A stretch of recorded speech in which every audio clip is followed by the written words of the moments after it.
మార్కెట్లో కొత్తగా ఏదైనా వచ్చేసిందంటే చాలు జనాలు వెనక ముందు ఆలోచించకుండా తెగ ఒబలాట పడిపోతారండి.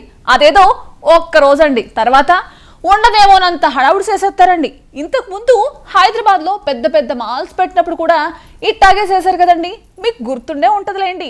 అయినా ఆ కరోనా ఎఫెక్ట్తో మర్చిపోయి ఉండుంటే నేను గుర్తు చేసేసాను కదండి, ఇంకా లైట్ తీసేసుకోండి. అసలు ఇప్పుడు ఇదంతా ఎందుకంటారా? ఆన్లైన్లో అప్పుడు ట్రెండింగ్లో ఉన్న నానో బనానా మనోడికి గట్టి సోకే ఇచ్చేసిందండి. అది ఎలాంటి సోక్ ఇచ్చిందో దుర్గక్క ఒకసారి చెప్పేస్తావు నువ్వు.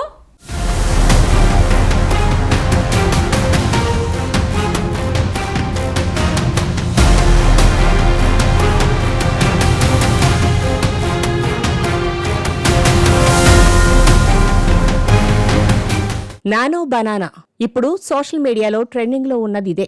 ఎక్కడ చూసినా దీని గురించే డిస్కషన్. అంతగా ఈ యాప్ వైరల్ అవుతోంది. ఇప్పుడు మరోసారి ఈ నానో బనానా వార్తల్లోకి ఎక్కింది.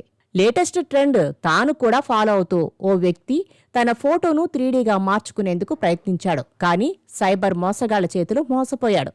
తెలంగాణలోని రాజన్న సిరిసిల్ల జిల్లా ఎల్లారెడ్డిపేట మండలం రాచర్ల బొప్పాపూర్ గ్రామంలో ఈ సంఘటన జరిగింది.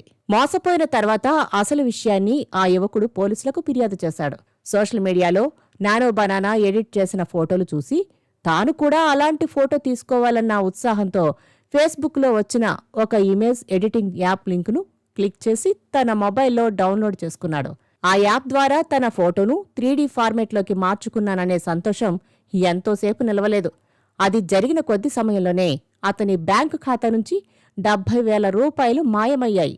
దీంతో ఆ యువకుడు షాక్ అయ్యాడు. ఇది సైబర్ నేరగాళ్లు చేసిన పనిగా గుర్తించిన బాధితుడు వెంటనే తేరుకుని పోలీసులకు ఫిర్యాదు చేశాడు. ప్రాథమిక దర్యాప్తులో ఇది సైబర్ నేరగాళ్ల పనేనని పోలీసులు గుర్తించారు. ఇలాంటి సంఘటనలు రోజురోజుకు పెరిగిపోతున్న నేపథ్యంలో ప్రజలు మరింత అప్రమత్తంగా ఉండాలని సైబర్ క్రైమ్ విభాగం హెచ్చరికలు జారీ చేస్తోంది.